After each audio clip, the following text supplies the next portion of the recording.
Good morning. This is Sweetie Berry with the Women of Dare Whimsy. This show is called Between Us Girls. Each week we meet on Wednesdays at 10 a.m. Central Time to have conversation about living the adventures of a gifted and creative life.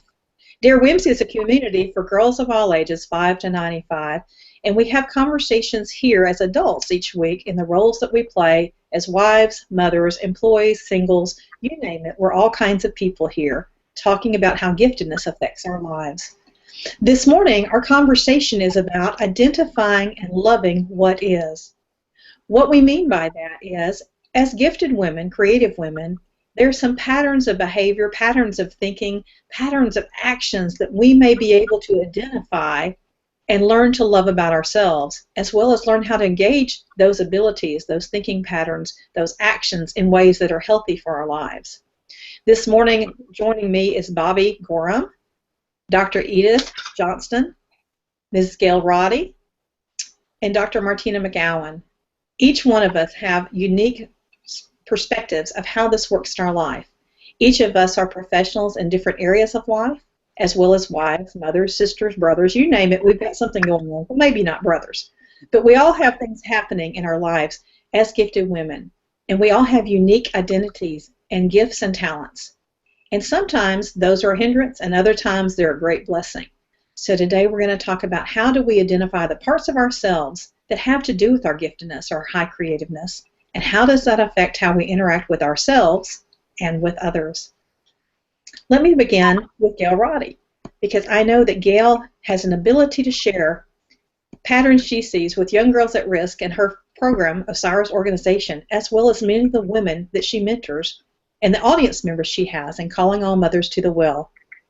Gail is a playwright, she is an author, she is a friend, and she is a dear speaker and spoken word artist who not only shares publicly and privately in coliseums as well as being in private homes, but we're looking forward to seeing Calling All Mothers to the Well as it begins to be on the road this year.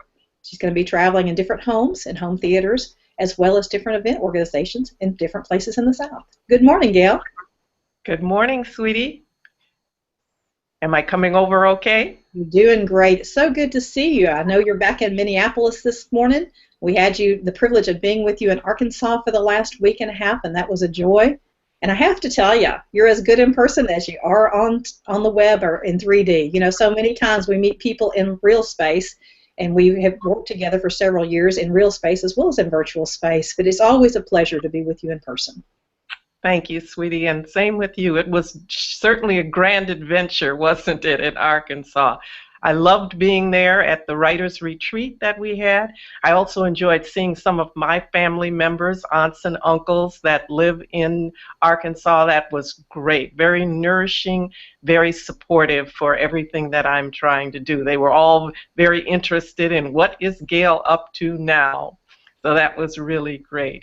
But as you were speaking about calling all mothers to the well, in my 20 years of mentoring at-risk teenage girls, I have had the privilege of being able to see how someone who is maybe under stress processes connecting with other people. You know, it's a very different thing than when you grow up in a community or a family that is perhaps a little more intact, a little more nurturing, and how you learn to process dealing with people right within your own sphere or people that you meet.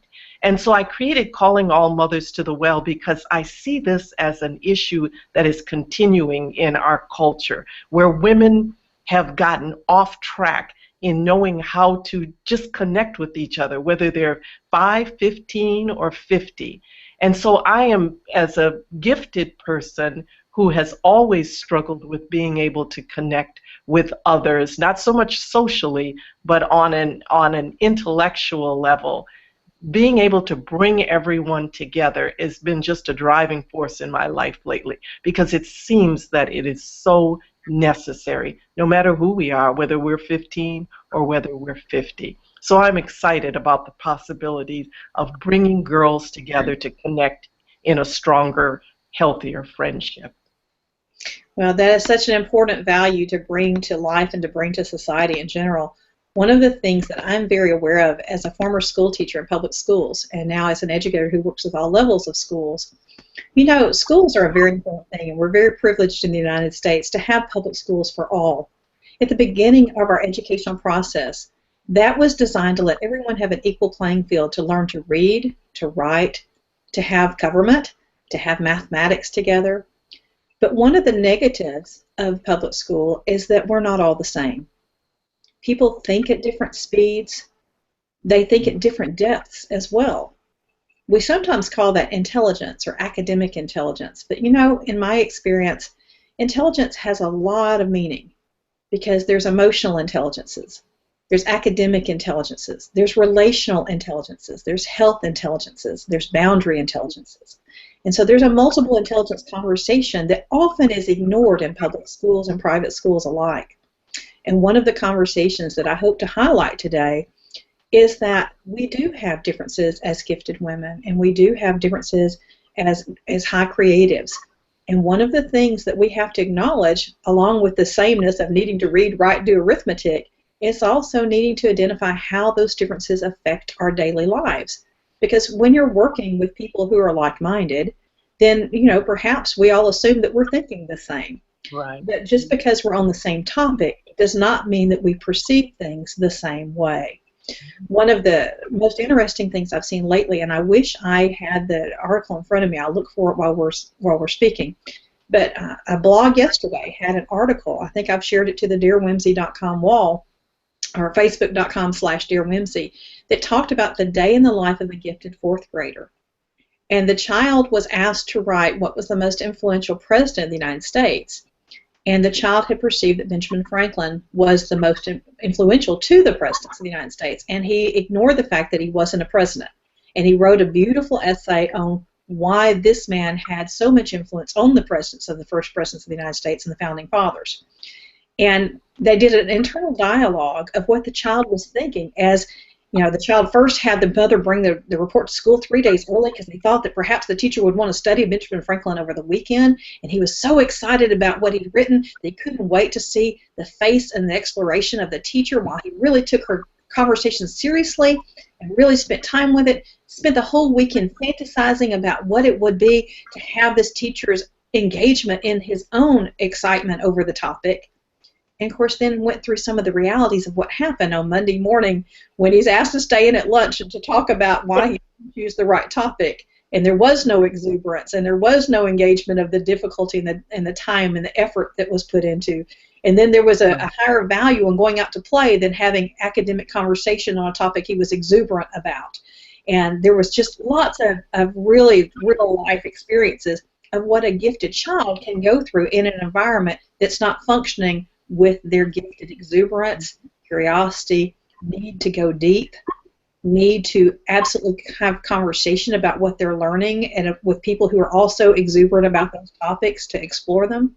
That doesn't end in fourth grade. It doesn't end in fourth grade at all. And those are some of the types of things about the systems and loving what is that I really want to talk about. I work in a world where often in a startup or in some of the projects that I have, there is a whole room full of gifted kids. And they're called adults now, but they really are talking 100 miles an hour, and they really are very deep in their core SEO or marketing or creating the development of the product, whatever. But it's so apparent even in those environments that some people have to identify, I have to identify, what systems of thinking affect how I interplay with others. We went through that again in Camden. We have very different speeds at how we think. We have very different processes of how we integrate with each other. And it's not that one is good or bad, but the more awareness I have of how that functions, the better able I am to identify systems that work for my life.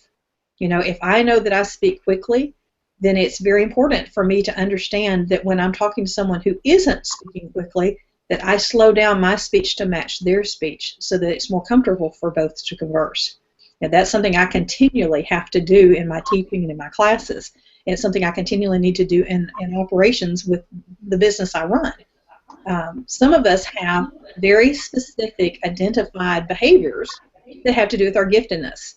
For me, I'm a high creative, which means that I'm going to look at many solution sets before I zero in on one.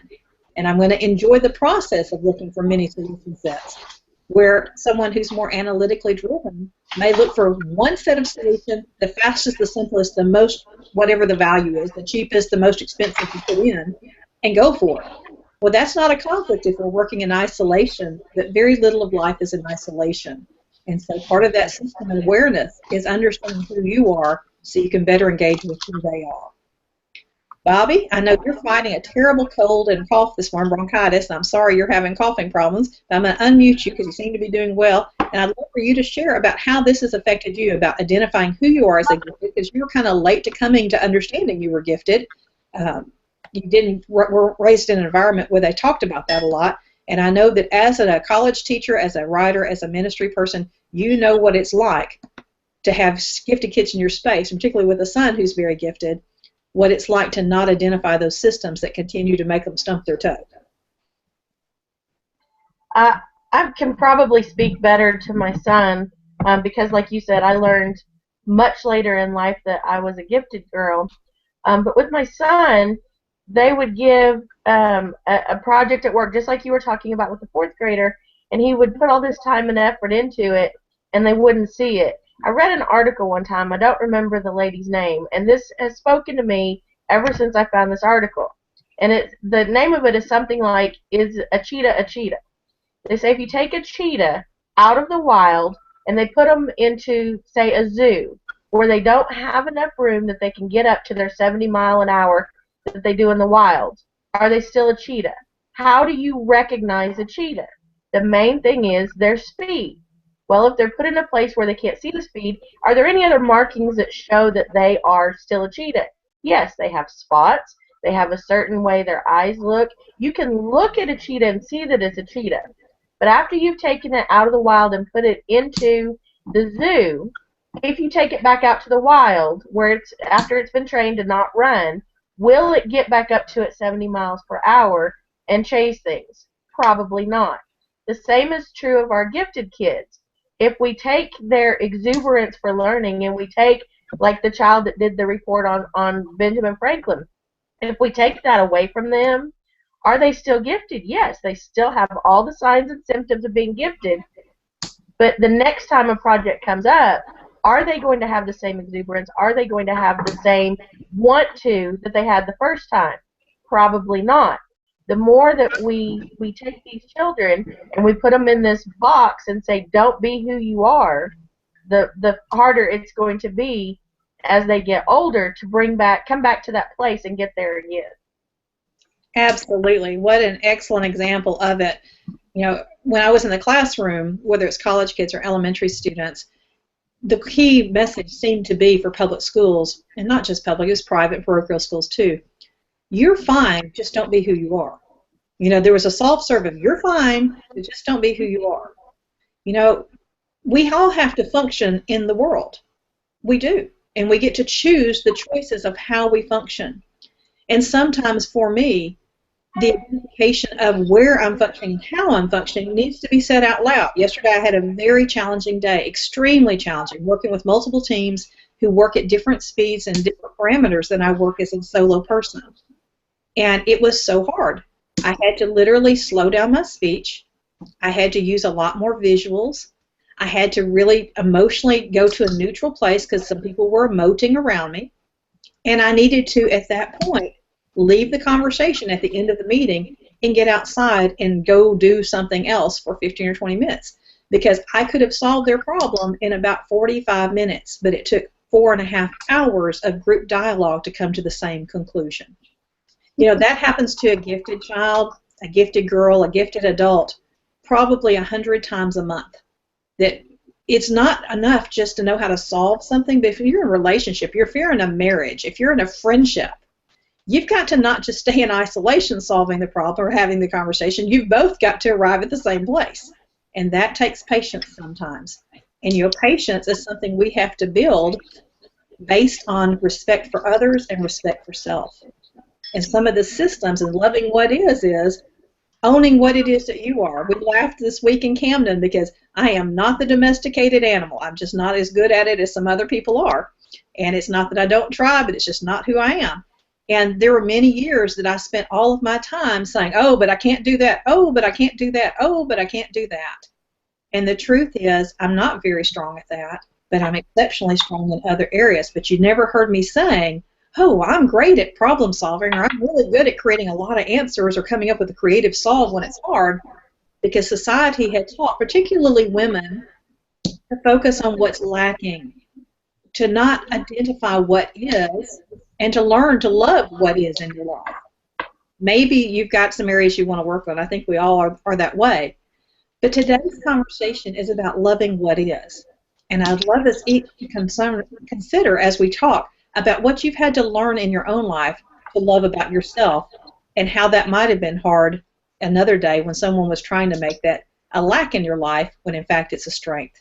Dr. Edith Johnston is with us today. She works with missing and action gifted kids, as well as helps people actualize their behaviors so that they're not held back from multi-intelligence operations. Well, good morning. Yes, I'm Dr. Edith Johnston. And one of the things I've learned as far as what do I have going for me and how did I learn to adapt to it and accept it. And one of the first things, like in school, was I was able to go from here's the problem, here's the answer. Well, you know, school requires that you put all those little steps in between. I didn't ever see any of those steps. So I jumped from A to E. B, C, D didn't exist. And even today as an adult, when, you know, Sweetie was talking about she could have solved it in 45 minutes and it took 4.5 hours, that's not an uncommon experience, because I went from A to E. I go from A to E. Everybody else is needing to go from B, C, D. And so therefore, not only do I have to slow down my thoughts, slow down how I am presenting, I also have to be able to look at what are the sub-steps and be able to take it apart, deconstruct it, I believe is the word Sweetie uses. I have to take it apart so I can look at what steps would they understand? How are they going to get from A to E? Well, that's served for something, recognizing that in me, honoring that in me, but then understanding that I do have to look at those steps and being able to put on different sets of lenses so that I can see it from different perspectives is really, really important. Because then taking that A to E talent and being able to break it down helps others come along and join in finding solutions. Such valuable information. You know, part of being a leader of your own life and a leader of other people, whether it be as a spouse or a friend, is recognizing that things have to be replicatable. You know, one of the problems with being a gifted girl or a high creative is that you may be the only one who can replicate the outcome, because you do assimilate so much. You know, a gifted child, more than almost any other child, will assimilate an outcome, and often in youngness, they may, in lack of experience or immaturity on the topic, be able to assimilate an answer that missed some incredibly important things. I always like to say that, you know, I went to an ice cream shop and I could see the triple decker, and I could see the ice cream cone, and I could see the scoop, and I could immediately learn to scoop the ice cream and curl it up and put it into the ice cream cone. But if I'm a gifted child, I may have missed the part that said that the ice cream box was in a refrigerated box. And so they go home and they can scoop their ice cream and they can scoop the 3 boxes from the store, but they somehow missed the part that there was a refrigerated holder for the ice cream. And 15 minutes later, the ice cream is melted all over the floor. There are some big picture, what I sometimes call dark hole thinking or black hole thinking, that are just not apparent to the gifted child or the gifted adult coming out to the outcome. And it works so perfectly for them in isolation or in solo events, but it doesn't work well when you're in a process with a team or a spouse or relationship. And part of that loving what is identifying when it's appropriate to let your exuberance run and do it by yourself. And when do you need to start tracking what you're doing? For, like, I know for me it was childcare. When I had a child finally at 30 and suddenly I had 2 in 3 years, I had to not just fly by the seat of my pants on how I handled my life. I needed a schedule. And it wasn't just my schedule in my head, because I kind of memorized everything in my head. I need to be able to write it down so that when I was traveling or when I was doing an event or a show, that the caretaker who took care of my children could identify what the foods they ate were, when they ate, when they napped, when they did other things. In my classroom experience, I always had a lesson plan, and I had let people, take over my classroom when I was facilitating something somewhere else. But I had to really stop and say, wait a minute, I need a lesson plan for my life. I need to be able to replicate what I'm doing so that those who live with me, near me, or with me can understand what I'm trying to do, and they can assimilate their life to kind of work at the same time. And I'm still in that process. I still go through on my calendar every day. It says at 11:30 there's lunch, and at 5:30 there's time for preparing dinner, because that's a valued activity in my home. Everybody comes to do it together, but you have to communicate that for them to know that that's the time you're doing it. And so that communication piece is an important part of loving what is in my life. I have to learn to over-communicate all the options I'm trying to do so that other people can get on the same bus with me. I'm loving that I see Dr. Martina McGowan. She's not only a minister, but a leader to leaders. She's a writer as well as a physician. How does that work for you, Dr. Martina? Because I know that as a female physician, as a female minister, you're in a lot of roles where your giftedness shows up. How do you handle loving what is while people are trying to keep you from being who you are? Well, it's a lifelong process, and probably never will end until I do. It's funny you mentioned the Ben Franklin incident. I had several of those incidences in elementary school myself, and I discovered early on, even though the title wasn't gifted, that I process information differently. And that's what I do in each of my roles. I process each set a little bit differently. I also work with organizations, and I've done that since high school, actually, looking at organizations to try to see where the dysfunctions lie. That doesn't mean that translates into my own personal relationships. That takes a different kind of communication, and I'm not as good at that. But it's an ongoing internal dialogue that I have with myself, to try to find peace, to try to find some balance, to try to be helpful without being overbearing, and to give people value. Absolutely. And how we handle ourselves versus how we interact with others can sometimes be three different things. One of my favorite things to use in any setting with other adults or children is to use questions. Because, it used to be, and particularly in the 80s and 90s and early 2000s, that we didn't want to talk about, quote unquote, differences among children. But, you can walk into any kindergarten room and you can say, who's the best artist? And every finger will point at one or two people. You can say, who's the fastest runner? And they point to one or two people. Who thinks the fastest? And they can point to one or two people. So I love to teach teachers and educators that the children know. We're not telling children things they don't know, whether who's the lowest reader versus who's the highest reader. It's how we talk about that matters. I have a child who learns differently. She has a very specific visual issue, and that affects everything about her in the classroom. So early on, when she was still public schooled, I spent a lot of time each year going into the front classroom to talk about loving what is and helping students identify and own what they were good at, and also letting them have permission to say out loud what they struggle with. How many of us need permission to say out loud what we struggle with? And how many of you, when someone else says, I struggle with this, doesn't it put you in a place of more able to communicate to them? I know Martina is forever doing this with me. I struggle with making sure that every mark is put on my space. And if I say to her, I need help remembering this, she'll put a gentle nudge on me on a message to say, did you get this accomplished? That's a friendship piece of our work that we have, because I know that just the visual clue in my calendar sometimes is not enough if I'm traveling. I need someone to bump me with a message or bump me with a phone call to say, did you get that taken care of? She goes so far sometimes as to call me on a 3-day run of traveling. Have you eaten? Have you had water today? Things that are very much self-care things that I may not take care of myself on when I'm running a 14-hour day with a studio. And that's a valuable thing to have in a friendship, to have a friend who knows who you are well enough to ask you about the things you don't do well. Not to embarrass you, not to humiliate you, not to point out that you don't do it well, but to help you self-nurture in a way that you're stronger in that space. I see Lucy Ann Moll has joined us this morning. The conversation, Lucy, is about identifying and loving what is about yourself. Good morning. How are you? Good morning. It's good to be here. Great to see you. I wish you were still in Arkansas where we all were last week, but I'm glad to see you this way too. Yeah, my family, especially my cat, was very happy that I came home. I bet. I bet. We had snow, sun, and all kinds of times in between.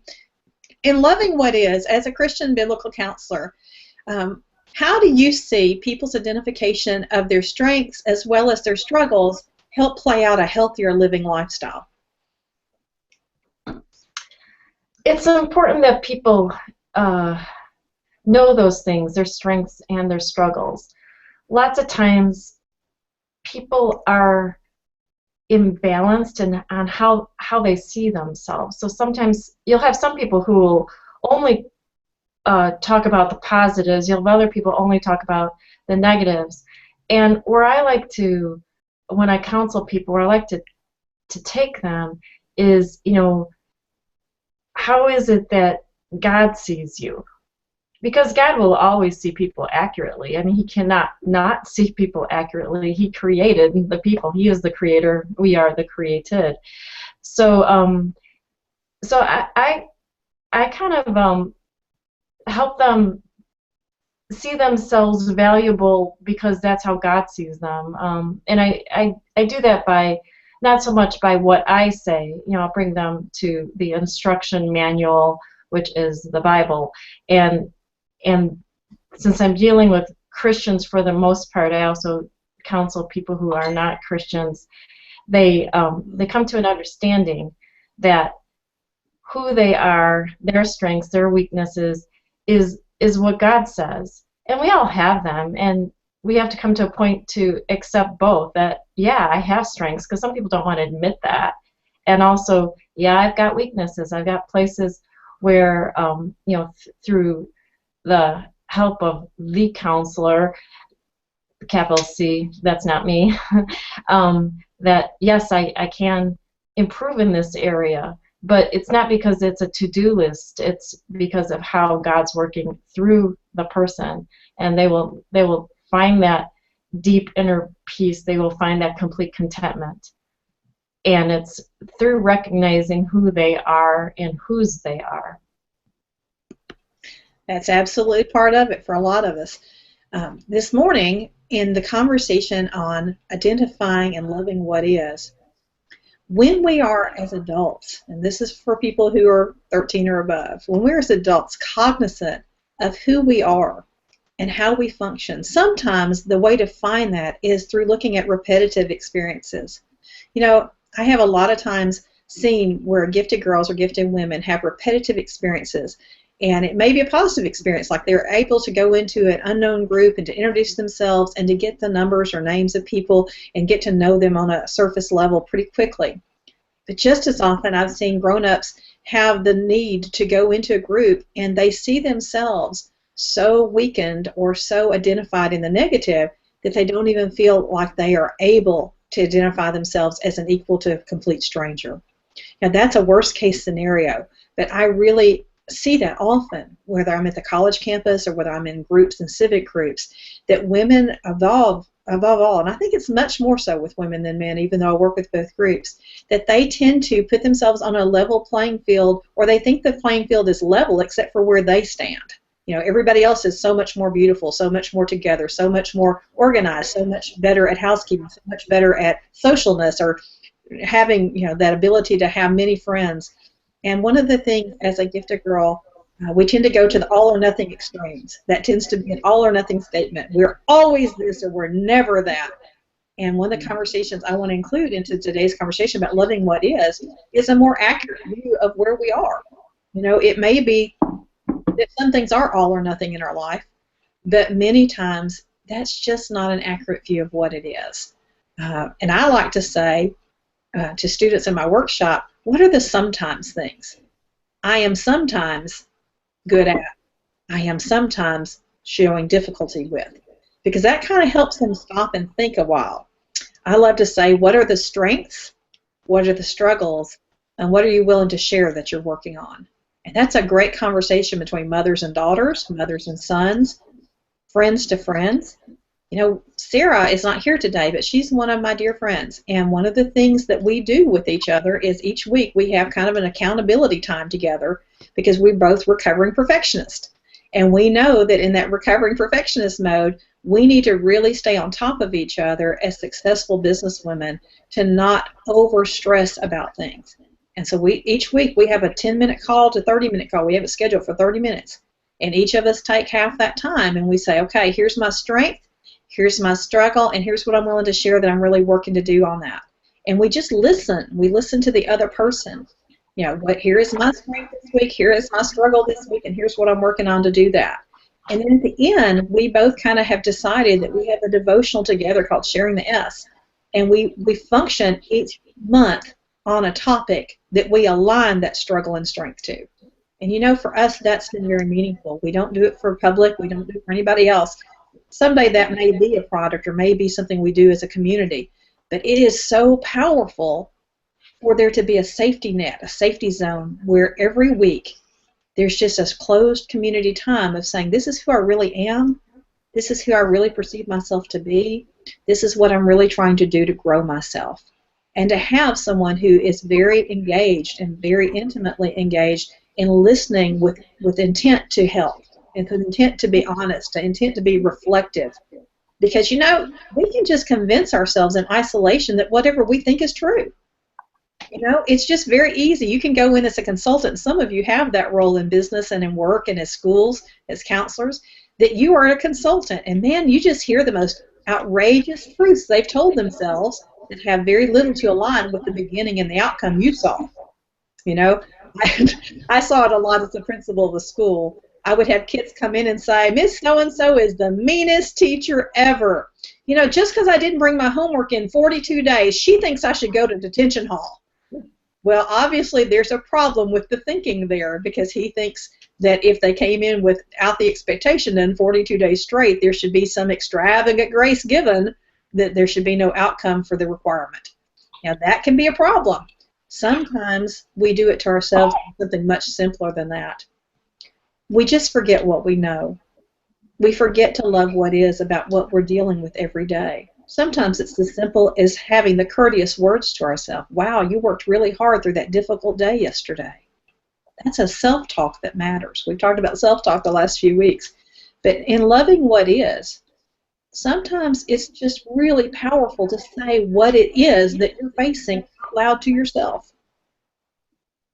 Sometimes just acknowledging what it is, whatever it is, a feeling, an experience, an episode, a learning, the feeling that goes with it, just said out loud, is enough sometimes. But you know what? Sometimes when you've said the feeling long enough, man, this is really difficult, and you've said it every time you've had the same experience with the same person, every now and then a ding, ding, ding goes on in your life that says, maybe I need to change how I'm working with that person. Maybe I need to change why I'm working with that person. Or maybe you need to even give permission to say, I'm no longer willing to work with that person, after you've tried some other rescue techniques to change the relationship realm. Because that's an important part of loving what is too. It's not always about fixing yourself or dismissing someone else. There's got to be a middle ground. And I know that that's something that my friend Ashley Alico, who is an artist in Hemet, California, faces often. She is a professional artist. She is a high creative. And I know that she works with people of all different skills in art design, in bookmaking, in her classes. And loving what is an important topic in her classes, because she leads people to learn to love what they create while they're learning. Good morning, Ashley. Let's make sure that you're unmuted just a moment. There you go. Good morning. It's good to see you. Good morning. How are you?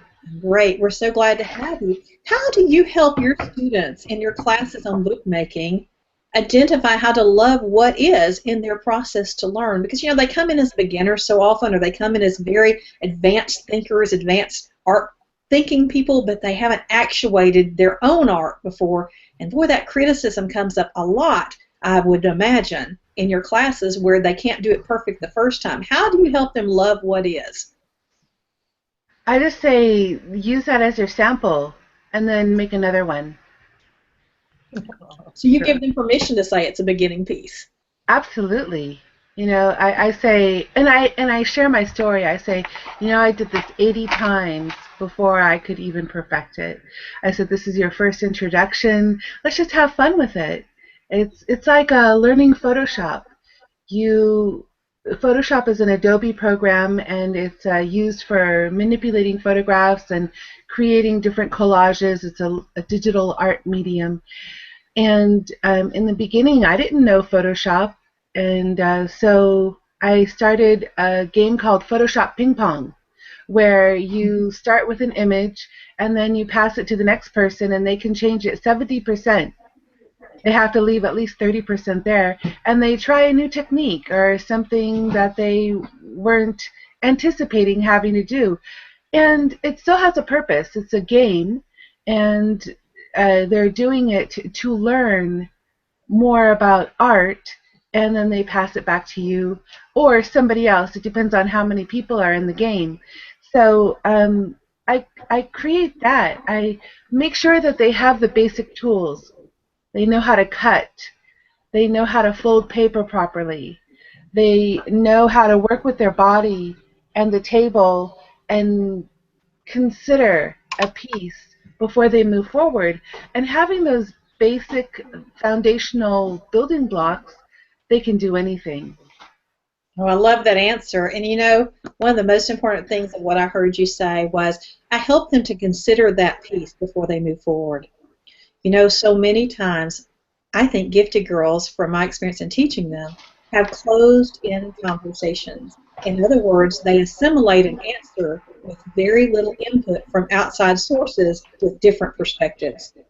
And part of loving what is identifying what you think the perspective is, but also perhaps allowing a trusted resource of whether it be a book, a person, a counselor, a friend, a relationship who knows you, to perhaps enlarge your concepts of what the perspective is.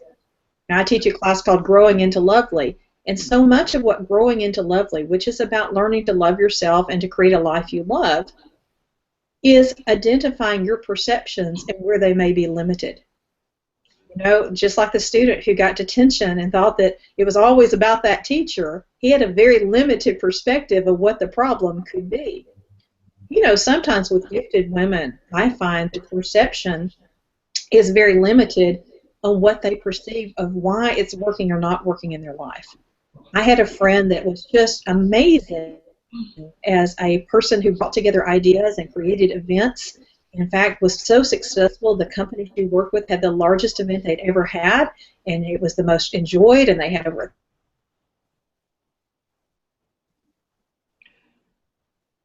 Looks like Sweetie got hung up there for a second. She was fired, and it was just amazing to all of us that she was fired. But what she didn't perceive as she went through 100 different concepts in her head of why she was fired. Oh, I wasn't fast enough. Oh, I didn't do enough paperwork. Oh, I didn't bring in strong enough speakers. Oh, 100 things that she self-incriminated herself for. And the truth was, after exploration, that the company had not wanted the event to succeed. They had wanted it to fail so they could remove funding from that part of their organization. It had an agenda that had nothing to do with her, had a perspective she was unaware of, and when she applied excellence to her outcome, not only was the outcome excellent, not only did 1,200 people have a marvelous time, it had nothing to do with her when she was fired. It was a political agenda. You know, we all face agendas in our life. Sometimes we face agendas of jealousy of others who don't think as quickly, or it doesn't seem as easy for them to learn. Sometimes we face agendas of privilege. Gifted girls are often given the quote that they shouldn't deserve more because they have it so easy anyway. Thinking comes easy to them, so they shouldn't get any extra attention because it comes so easy, discounting the fact that with that easy, fast thinking comes a lot of complexity, comes a lot of A to E thinking, as Dr. Edith would say, without understanding all the steps in between that sometimes make life difficult when you have to decompose those steps. They assume that just because someone thinks fast or thinks well that there's not complexity. One of my friends was so cute when she kept my children one time because she was very aware of having gifted children in her own space, that our children over-worry sometimes, that a gifted child may over worry. I remember growing up with a brother who felt personally responsible during the bomb sessions at school. We'd get under our desk and do bomb drills. He felt personally responsible for world peace. And for several months, he had difficulty sleeping because he felt like if he communicated clearly enough as an 8 or 9-year-old, he could happen to cause world peace. You know, his youngness said that there needed to be a solution set to this. And his belief was he'd been given and told his whole life, you have many gifts. If it can be learned, you can teach it. So he spent a season keeping himself up many hours at night, concerned that he wasn't working hard enough to create world peace. His immaturity and age did not allow him to understand all the extravagant things that happen to complex why world peace isn't an easy thing to solve. But he personally felt completely holistically responsible for it. Many gifted children are over-responsible. Many of them feel like they have to maneuver their parents' marriage, their grandparents' relationship, their brothers and sisters' happiness, because they are able to see solution sets, and when they can't solve a problem, they feel personally as though they have fallen apart. And I see that pattern over and over and over again with children of high ability who turn into adults with high ability. So it's something we have to address and are identifying what giftedness is and loving what is and recognizing there needs to be boundaries in our life so that we can go forward healthily. Dr. Edith, would you like to speak to that one a little bit? When we look at being overly worried or overly concerned that we have to have all the answers, that we have to have all the solutions, we then self-doubt that we can do anything at all, or that we're not completing any of our responsibilities and contributing, and everything then, it has a overflow into anything and everything we do. So then it becomes anxiety that spreads across our lifespan. So recognizing that our level of sensitivity, our level of intensity, our level of seeing the injustices is important, so that we create that awareness so that we can have an understanding that's who we are, and yet honoring that no, we don't have to have all the solutions. We can see many, many solutions, and sharing them is a way for us to express ourselves and experience who we are. But balancing that with that we don't have to have all the answers, and that we are a part of this community, this culture, this family, this society, and together we can come up with answers. But it starts with balancing our anxiety concern level and knowing that no, we don't have to have all the answers. Yes, we are capable of finding many answers and being able to then sort through when and how to share those things and let ourselves know we don't have to have all of them and be perfect. Oh, I love that answer. You know, gosh, it's so important to me as gifted women that we really identify and we really become cognizant of the things that we think.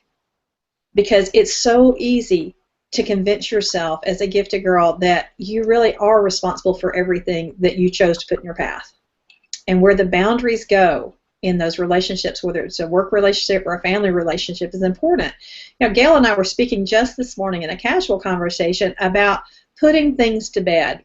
In the conversation we were having, we were talking about how some individuals do not let go of anger or resentment, and that letting go and not letting go of it causes things to just last for days and days past where something could go. You know, sometimes in a meeting, particularly in a committee meeting, you know, we have to say, okay, we're going to spend 20 minutes on this problem to solve for the organization, and at the end of that 20 minutes, we're going to put that problem to bed for a while. Sometimes we put it to bed to listen to the rest of the dialogue of what we're doing well in that organization. Sometimes we put it to bed because more experience will identify better how to solve that problem. And sometimes we put it to bed because there's just not a good solve and we need to move on. Sometimes in a marriage relationship, I promise you, when there's been a silly fight or what I call the stupid fight, where you just came home and both of you ticked each other off, you just need to move on, because there's not a right or wrong on that. And it could be that even if there was a right or wrong, the safest and healthiest place for your marriage to go is to forgiveness. and just to let it drop and like a hot potato stop burning each other with resentment or keeping it on. You know, one of the things that my husband and I've been married 13 years. This is a third marriage. I had 2 marriages that failed, so I'm very open about that.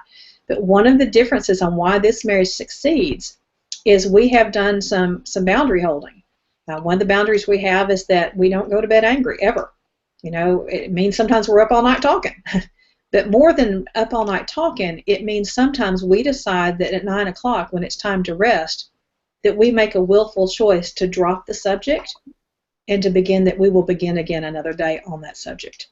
To not hold on to the emotions of anger and upset, but to truly just seek peace with one another and then know that another day, if the same problem comes up or if the same concern comes up, we'll be fresher to deal with it. Because the always and never thinking, my brother Bruce, a long time ago, said to me when I was first becoming an adult, every time you hear the words always and never, you need to go on high alert because that all or nothing thinking will steal your joy. And when our self-talk is, I always mess up, I always am going to be late, I'm always going to be whatever, you are really stealing your joy, and that's not loving what is. You know, if there's truly a thing that where you're late every single time to everywhere you go, then even the awareness of that helps you to make new choices to change that parameter if you truly don't want to be late to everything. But you know, that's a key. Loving what is means that we have to be truthful with ourselves. Are we really ready to do that?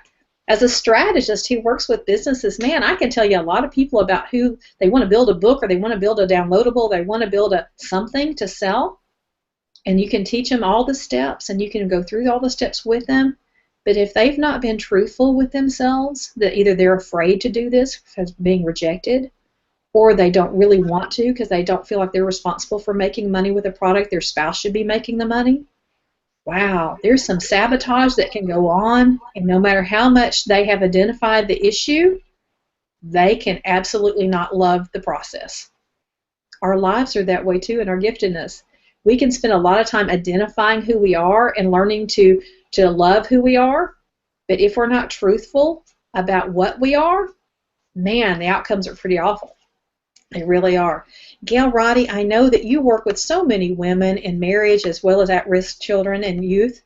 Talk to me about how it is that you help people identify the conversations that bring them all to the place, calling all women to the well, calling all girls to the well. I know that you're on a new process to talk to high schoolers and middle schoolers and tweens about friendship and about how that works. You know, friendship has 100,000 connotations for a gifted girl. And there are oftentimes gifted girls have very few, if any, friends. Sometimes it's because we think we know it all and we have not learned to communicate well with others. Sometimes it's because girls can sometimes not be a friend at all when they're pretending to be. Talk to me about those conversations that you've experienced. Well, it would be good to give you a microphone, I guess. There you go. Just a second. We'll get there. There you are. Well, I was thinking as you were speaking is that I remember being a teenager, and it seemed as though many of my friends would have a love-hate relationship with my brain.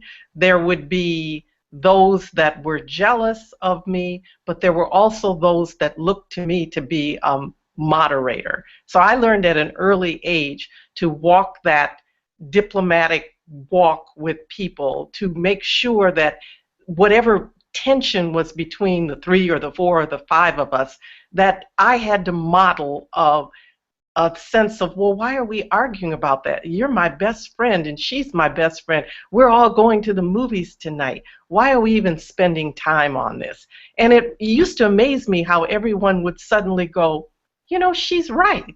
Why are we doing that? And all of a sudden then it would be gone and we'd be off to the next thing. But if I moved into that space of, well, you said that about me or you said that about her, or we would just stay there and just spin in that over and over again. So I kind of learned as a teenager that someone had to step up and be the one to say, let's move out of that. It's not really even important, and if it is, it'll come back around again, but we're going to the movies tonight, and we're going to have a good time. So I was glad that I got that as a young girl, because it has helped tremendously in the years since. Oh, I love that boundary and I love that border. I find it to be true in friendships, in marriage, in extended family relationships. You know, I call it the invisible nice line. There's an invisible nice line that I circle around date night. I don't care if we've had the worst date in the history of our marriage. During those 3 hours, I have an invisible nice line. We don't bring up fights. We don't talk about the children. We don't plan vacation times because those are hot topics for us. They can take a date night into a place that doesn't involve romance and marriage. And likewise, we do the same thing with girls' luncheons. A lot of times when people come to visit me in Alabama, we go to a really sweet tea room. And you know, it's an important time that we set aside to put on our nicer clothes and to feel feminine, and maybe we get our nails done before we go. And during that luncheon, we celebrate being friends. We don't try and solve a problem we've argued about for 40 years. We don't try and do things that might be difficult during the conversation. We take time to savor our very presence in the same room. And I think that's an important part of identifying loving what is recognizing that not every time is a wide open time to deal with every topic in our life. And not everything's an all or nothing topic either. Sarah's with us today, and Sarah is a systems organizer. She works with entrepreneurial women and girls and helps them learn simple systems that help enhance their life, whether it be sales systems and direct sales. She's been a direct sales leader for over 20 years, winning free cars and leading many women. She also has written the book, Raising CEO Kids, where she interviewed over 100 high-gifted children who have run their own businesses successfully and identified the certain elements of how to raise your own CEO kids. Sarah, it's so good to have you with us today. How are you? Oh, we didn't give you a mic either. I tell you what, I'm not doing a good job on that today, but I will improve. Just a moment. There you are. I believe you're up now. Doing well. Thanks. Glad to be here. Well, we're so glad. Today's conversation has been about identifying and learning to love what is as a gifted girl. So many times, part of the gifted journey is identifying the positive things about how you think and act differently than maybe the general population. You know, it's very easy for us to see that our contrast versus someone who may have minimal brain damage or learning disabilities or things, but we also think differently than the average bear. Sometimes that's a speed thing. Sometimes that's a depth thing, that we go deep into one area and see things analytically or creatively very deeply. Sometimes it's as Dr. Edith said, it's a evolve, that she sees the answer from A to E without going through steps B, C, and D. And so sometimes it's that assimilation that we're different. We may assimilate things more quickly or differently than someone who needs to build the concepts of experience each step of the way. How do you see that working in your own life? And you're the mother of 3 gifted kids. How does that affect your family communications and your friendship communications? Well, I think, first of all, we have to make that choice that we're going to stay in the positive, because from my viewpoint, being somewhat of a perfectionist and seeing my children sometimes wanting to have that and be in that light of, you know, could they strive for perfection? Well, they're gifted, they should be able to, but that's not a very pleasing bar for them to have put on them as a parent in parent-child relationship. It's also not a pleasing bar to put on your spouse.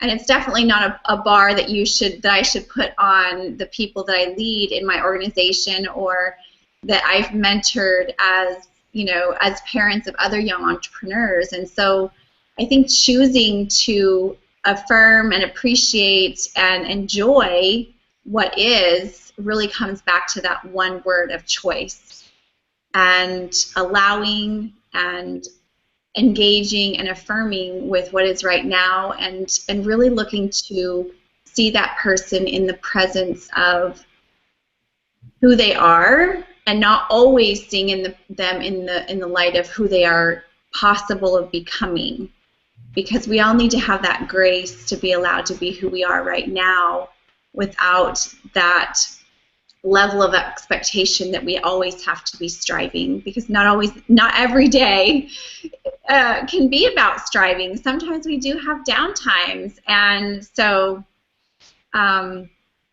allowing for grace, making the choice to affirm and appreciate and be kind, is really important. I love that because you know it really is that way. And gifted children often have a lot of interesting conversations put on them. Well, that's easy for her. She should do twice as much. Oh, she finished her work in 10 minutes. She can do this, this, and this too. And there's a lot of value of time and energy and ability in there. There are conversations that are what I call the sublime conversations. You know, because I promise you, when I was in middle school, in my math class, I did about 6 minutes of math a day and 52 minutes of drawing and coloring bulletin boards. This was in the day where we used opaque projectors to put things on the wall, and I had the ability to draw well, and I had the ability to do math well, and my teacher was very specific to say, here's a calendar of the 12 bulletin boards I'd like made this year, and because you finished your math, you should be doing this for me. Well, for me, that was joy. I loved doing it. I loved drawing it. I loved painting. My parents, not so much so. They sent me for 55 minutes of math instruction, and because I walked in the door knowing what she asked, they were a little disappointed to find out that I spent my middle school years cut, coloring, and pasting through mathematics class. You know, sometimes that is the kind of thing we have to protect ourselves and our children from. I told a client yesterday, I work with gifted clients, and they said, can you do this for me? And I said, no, because I think you can do it for yourself. And it wasn't 20 minutes later that the person sent me a high-five conversation of saying, I did it, because I knew me doing it for them would enable them forever. But if I gave her the simple steps of what to do, pretty quickly she could not only earn the empowerment of knowing how to do it for herself, but she would have the ownership of pride of knowing she could in the future too. And how important is that to stop those messages of because it's easy for you, you should do it for others. You know, the truth is if you learn, pretty soon it is easy for you too. One of the things I've had to value as a gifted gal is to stop valuing striving, busy, and hard. You see, hard is not a value that exists if you keep practicing. I do many complex operations in websites and in marketing strategies, and they are not hard for me. I've spent 19 to 29 years learning to do them, so they're pretty easy. But there was this silly rule in my head that said, you know, if it's not hard for you, it's not a value. Wow, is that a disenchanting concept? Because that means everything you worked hard to learn to do is no longer a value for you if you listen to something silly like that. And it came from a place that in second grade, I can tell you exactly that came. A human being came to me in a classroom situation and said, oh, that's not important. That was easy for you. You need to do something that's much more attuned to the ability you can do. Well, I heard that lesson. I was just a little child, and I heard the lesson that if it was easy for me, I wasn't working at the level I was supposed to work at. Wow, what a bad concept, though, when you spent 20 years working to learn to do something, and now it's easy. You can't enjoy the celebration of winning the race of learning. You know, sometimes we need to remember that we're on a train, and the trains need to stop and refuel. Sometimes you need to enjoy the scenery at the next station a while before you get on the train again to go to the next destination. That's very true with how we learn about ourselves, how we learn to love what is. Maybe we're not where we want to be yet. Maybe we need to stop, though, at the station of loving what is currently and affirming what is working in our life and affirm the skills and the gifts that we have currently available to us, and to take time to really remember that not everything that we see that we want to strive or become is a negative, and not everything that we already are is lacking either. Today, this is the Women of Dare Whimsy. I'm so glad you've been with us. We've been talking about identifying and loving what is as gifted and creative women. You know, as we become more truthful with ourselves and more aware of ourselves, we're able to work in a space that allows us to create meaningful lives. DareWhimsy.com is a community for created and gifted women to come and share, to have safe community, to have a place to talk about what it is to live the life of being a gifted person. We often say it's an adventure. And Miss Bobby has taught us that we're to seek adventures every day in our life. We hope you'll join us each week at Wednesdays at 10 a.m. Central Standard Time for Between Us Girls, which are topics that we decide every week that we're facing in real life, and strategies for how to handle the real life issues of being a gifted and creative woman, whether it's as an entrepreneur, as a mother, a sister, or as a person individually. On Thursdays, we have a blog post that we share in community. You know, part of what the joy of having a community of women is there are 100 different perspectives of how things come when there are 100 different women there. And we want you to be able to come to darewhimsy.com, and I bet one of the women will resonate with you. And you're welcome to follow them home to their website or their blog. Many of us have books, offerings, workshops, or events in your area or online that you can engage with. We also want to follow you home, so please be sure to comment so that we can come home to your blog, your business, and learn more about you as a gifted woman. Together, we're better, and at Dear Whimsy, we want you to learn how to restore and to become relaxed into who you are and to just absolutely release the things that are thwarting your ability to love your life.